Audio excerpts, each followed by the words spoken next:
Welcome. Welcome. We are doing a series on transgender murders. Again. Again. And we're going to just kind of go through this and figure it all out together. It's just, we're going to make it funny, the best to our ability. Yep. So, this is about a transgender person. Name is Nireah Johnson, born 1986. African American, transgender, teenager, and her friend Brandie Coleman were murdered in Indianapolis, Indiana on July 23rd, 2003 by Paul Moore after Moore discovered that Johnson was a transgender. Again, we've talked about this in previous videos. Probably should figure that out before you get into the club, or before you leave the club. Yeah. Or at the very least, have a conscience and say, I'm going to get the fuck out of here instead of stabbing, shooting, choking. Well, choking's okay in some circles, but not to the point of death. A little bit of background. On June 18, 2003, Nireah Johnson, 17, and her friend Brandie Coleman, 18, were driving with another friend. The trio saw Paul Moore riding in a car driven by Curtis Ward and asked them to pull into a gas station parking lot. Oh yeah, because that's not sketchy at all. Oh yeah. It's like, hey, I got free candy in this van over here. Come check it out. Like, I'd definitely go. If they had Reese's Cups, I'm all over it. Like, fuck it. But yeah, let's go somewhere secluded. No. How about we go fucking hang out at Walmart? Always go to a public place. And don't get in the fucking windowless van. Mm-hmm. Let's see. Johnson and Moore got out of their vehicles. Big mistake. Yep. Talk briefly and exchange numbers. Don't do that. If I don't know you, I don't want your fucking number. Moore reportedly said he was attracted to Johnson because that 5 o'clock shadow's got to be fucking banging. Oh yeah. I'll be like, wow, your skin is so rough. Down where? Right on the fucking cheek. Oh yeah. It'd be like if I walked up and I had a dress on and a fucking wig and I was like, hey man, can I get your number? And then they're like attracted to you. What in the fuck is that? So we just pulled up a picture. I kind of remember it from yesterday when we were Googling all this, but holy shnikes. I can't tell if they're black or white. Well, she's African American for sure. Well, yeah, because it's a black and white picture, you fucking asshole. But yeah, no, she looks like straight thug and big. Probably with man strength would be my guess. And man titties. Oh, and back on it, she's got... We're gonna assume she has fucking titties. I don't care how much makeup you put on, that ain't gonna work. How do you not know? Them are some man cheeks. I just don't understand it. Anywho, all right, let's get back here. So they exchanged numbers. Moore reportedly said he was attracted to Johnson and believed Johnson was a cisgender woman, meaning somebody that was not a transgender. Moore later told police that Johnson kissed him on the cheek when they parted. Probably felt that fucking fur and just kind of freaked out. Oh yeah. Wow. Felt that scruff. Yeah, no, like as it's just barely coming through, like where it's like a sandpaper. You get a good kiss on the cheek and you just feel like the little pricklies on your fucking lips. And you're like, oh God, I gotta go. Apparently this guy was okay with it for a minute. For a minute. They agreed to meet later. He denied meeting Johnson at a later date. Yeah, because in particular, this Moore guy thought it would be best, one, to lie to the fucking cops, two, to say, probably didn't want it coming out that he wanted to hang out with a man. Or a transgender woman, I guess. Look at this dude. Hey, look at this fucking dude. Man. According to court documents, at 12:51 a.m. on July 23rd, Coleman called Moore's home to speak with Ward. Coleman and Johnson then drove to Moore's apartment. The four talked outside and then went into the apartment. Ward and Coleman went into Ward's room, while Moore and Johnson went into Moore's room. Oh. And wait, didn't Moore's told the cops like nothing happened or whatever? Yeah, he denied meeting Johnson. Denied meeting them.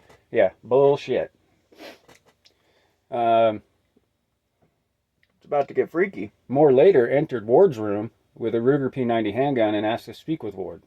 The two men went into the kitchen where Moore asked if Ward knew whether Johnson was anatomically male or female. The two men went into the living room where Moore asked Johnson and Coleman what sex Johnson was assigned at birth.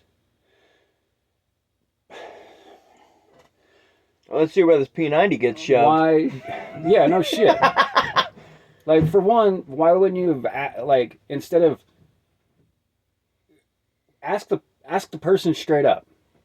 Don't threaten another guy at gunpoint. Yeah. Be like, yo, tell me if she's got a penis or not. Yeah. Tell me if there's two fucking nuts and a ball bearing down there. Yeah, that's fucking crazy. Like, at least fucking have the, well, I wouldn't say human decency, but at least have the decency to fucking, or the balls, hopefully not hers, to, like, ask them straight across, hey, what are we doing? What, like, I have a little question about what's going on down south, so can you maybe clear that up for me? Make sure you don't got a fucking nut down there. Yeah. Again, something that probably should have been brought up at the fucking gas station, at the very least. Oh, yeah. Being like, after he kissed her cheek and realized, it's a little rough. Hey, were you male or female when you were born? More rough than the broomstick. A little bit.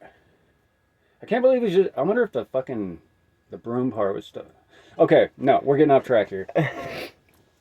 Like, you just have, like, the other end of the broom and you just, like, tickle it and you move it around. Okay, alright. Alrighty. Little tickle. Yeah, so Moore asked Johnson and Coleman what sex Johnson was assigned at birth. When Johnson went to use the restroom after 40 minutes of discussion, Moore followed and discovered Johnson was a trans woman. Oof. Moore became upset. No shit. I wonder why. Probably because it was bigger than his. And then when asked... And whipped out a dick that was bigger than mine. Just fucking rattles the whole table.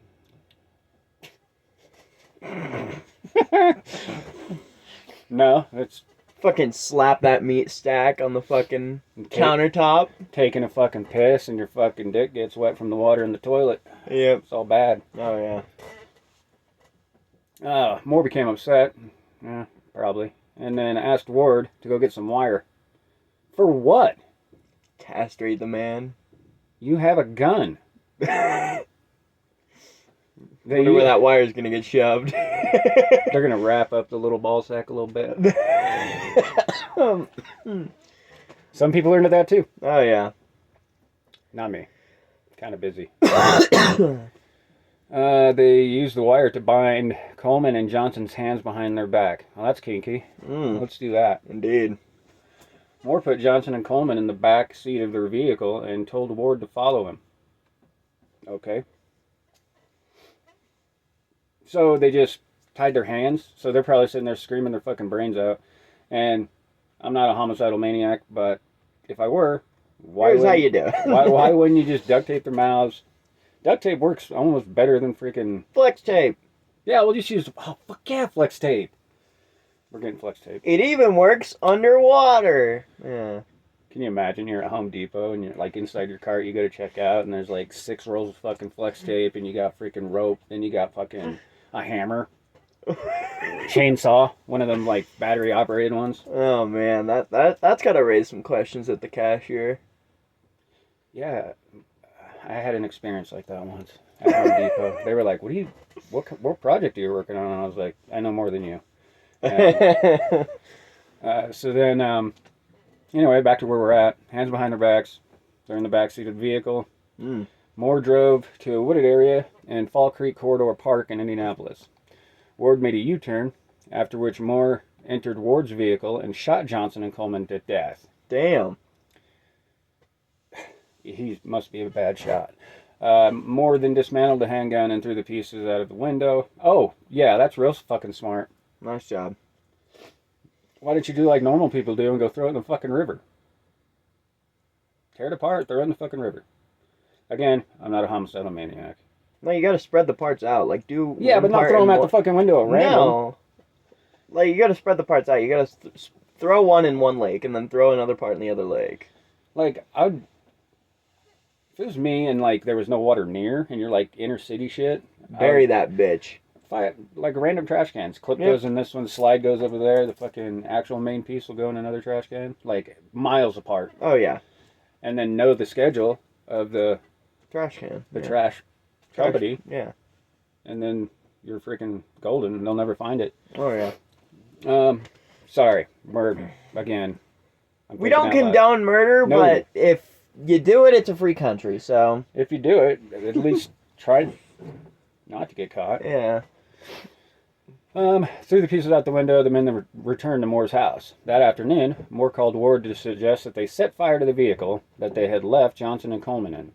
They left him in there after shooting him. We're not going what? There. No. It's just going to get me more riled up on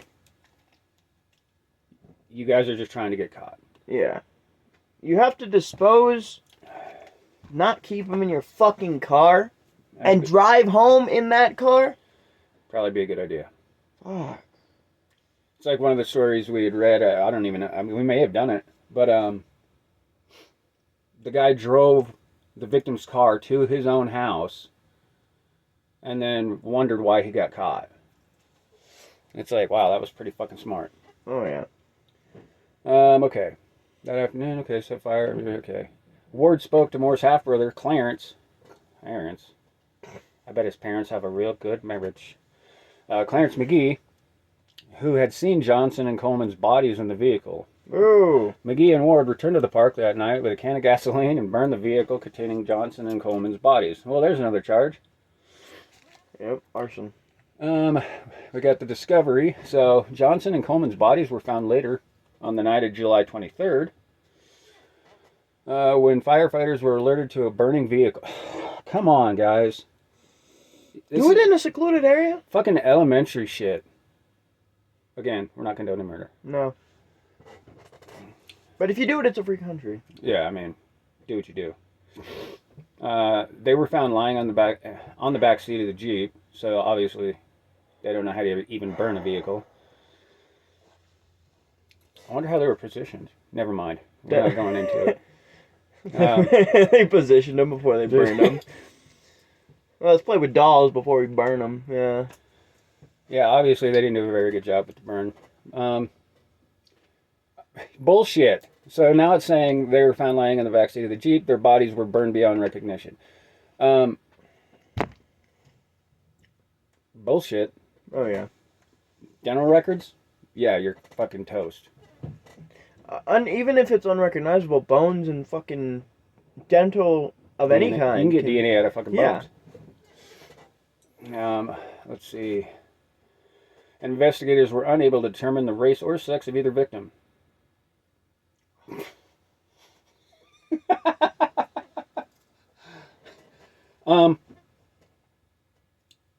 I can say whatever I want?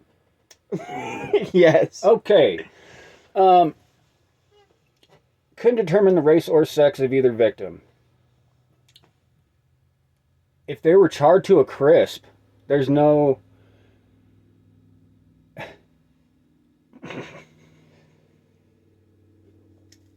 They're obviously black.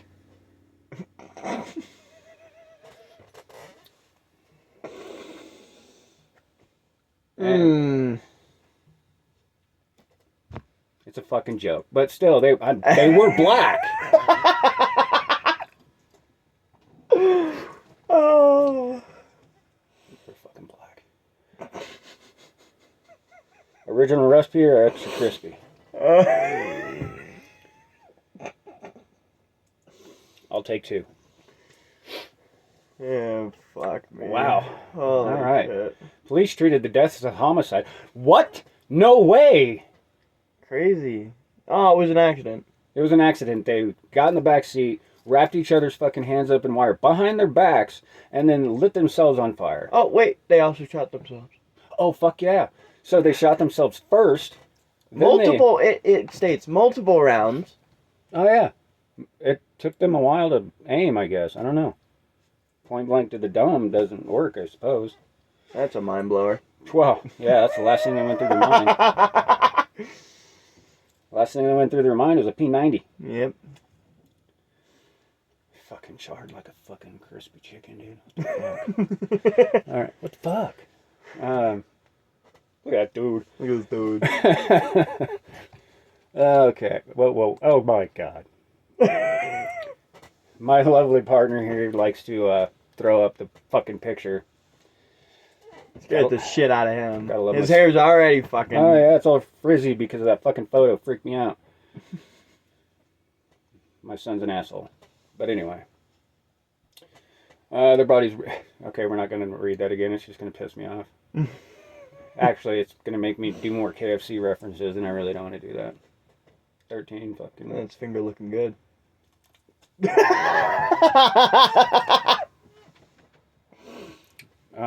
Police treated deaths as homicides. Well, gee.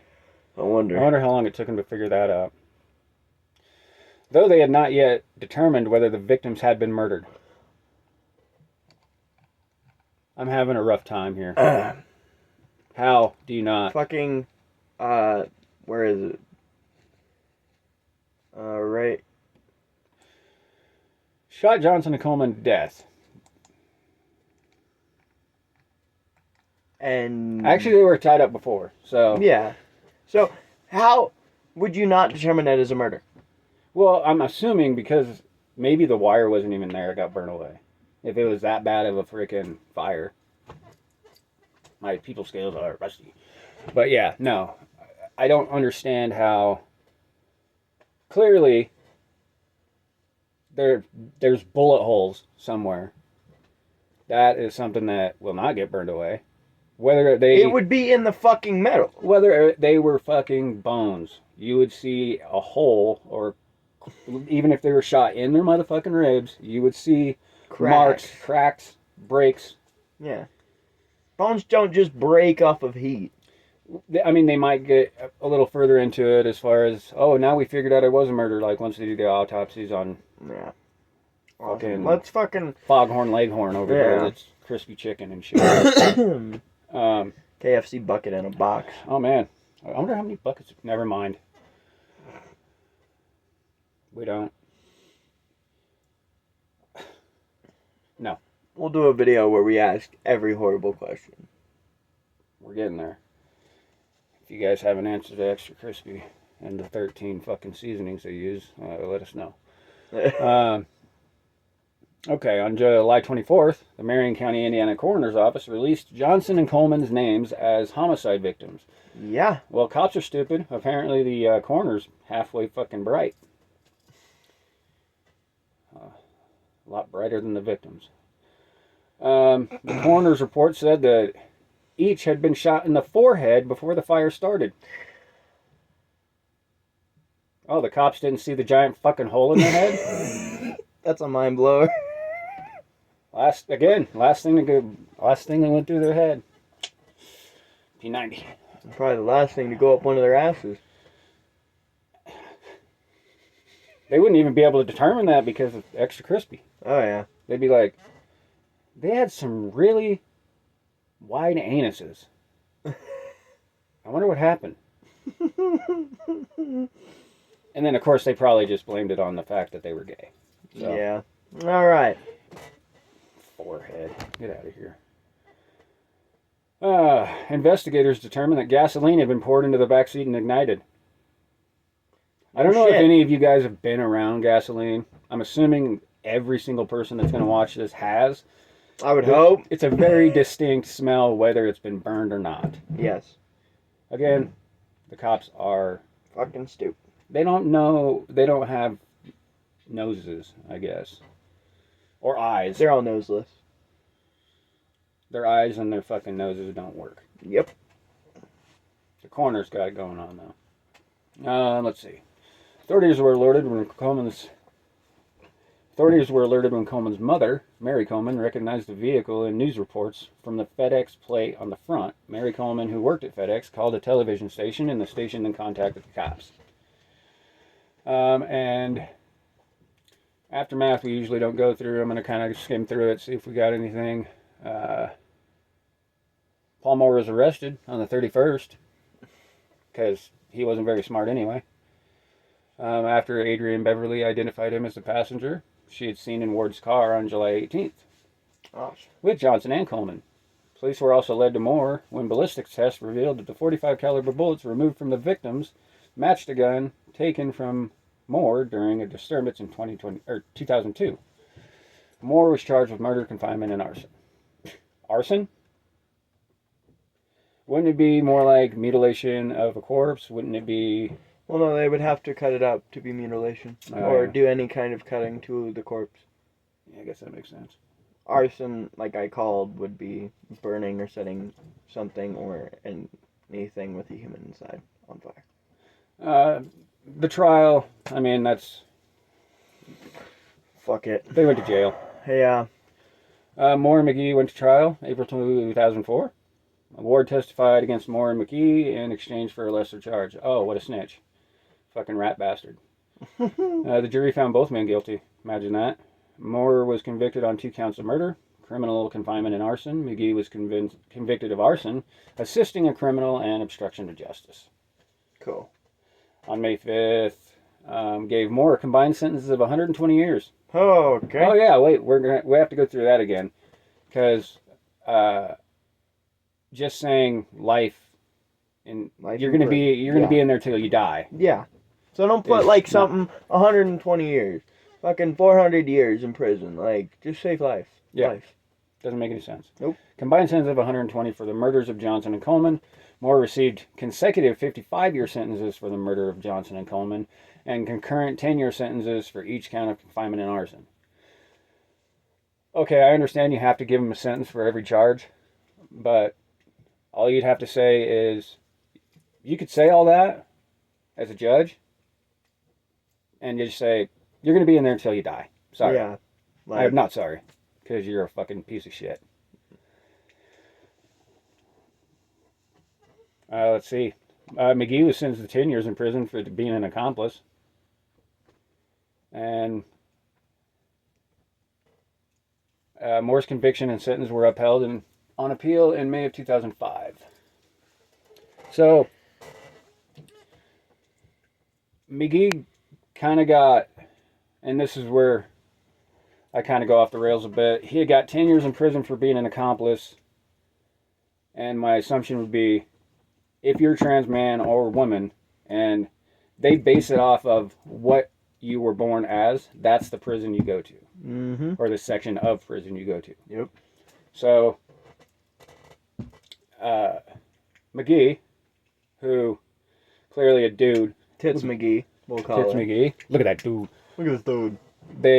He went to a male prison, and I'm sure that there are trans people in there, and found out, because in prison specifically, everybody will eventually know what you did.